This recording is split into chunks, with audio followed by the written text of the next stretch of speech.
Branson, we're at that point in the season where, you know, there's only 2 games left. And some of these teams just aren't going to make, you know, I mean, they got to face reality. They aren't going to make the college football playoffs. I think outside of the 4 that are already in, based on the current standings, college football playoff standings, Alabama, Notre Dame, Clemson, and Michigan. Out of those 4, or excuse me, after those 4, I think there's only 3 teams that's got a chance to get in. And I think I'm going to agree with you Where you go? on those teams. Georgia, that plays Alabama, Right. the last regular season game, so Right. that's going to determine a lot. And Oklahoma, West Virginia, They play each other. So that's going to determine a lot. Right. So out of those 3 teams, I think one of them have the possibility of making, especially if Michigan loses to Ohio State. Right. And we've talked before, Yeah. even if Alabama loses to Georgia, and depending on the score of that game, Alabama may still stay up there. Stay in the top 4. I agree.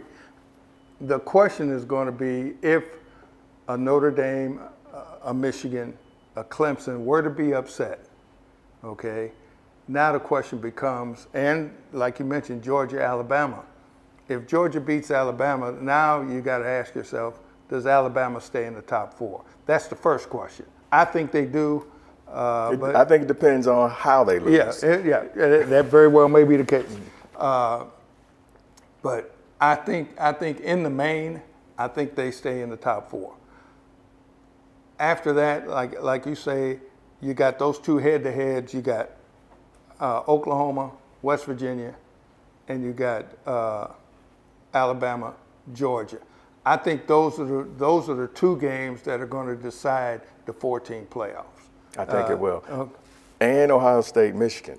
If Michigan loses to if Ohio Michigan State, loses, they're out. They're done. They're out. And I think, you know, I don't think there's any way, you know, Ohio State can leapfrog.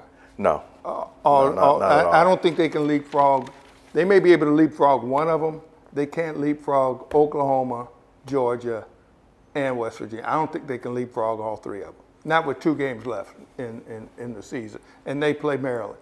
And the one monkey wrench, potential monkey wrench in all this, and this kind of segues into our games of the week, Notre Dame is in New York to play number 13 Syracuse. And that is a very dangerous game. That's a very dangerous game and a good game. Oh, and especially this time of the year, and it's not a rivalry game. It's not a rivalry game, but it could be the start of a rivalry. It could be. If something happens, because Syracuse plays that unique style. Obviously, Notre Dame said this is Notre Dame's, quote, home game. So that's why they're in New York. It's Notre Dame's decision to play this game in New York. I would bet right now Coach Kelly would much rather have this game in South Bend than in New York. The way Syracuse, because Syracuse is playing well. Yes, they are. They are. Former MAC coach. Yeah, Dino Babers, yes. Right. So this will not be an easy game for them. Ian Book should be back, the quarterback, but you don't know. He missed last week with a health issue.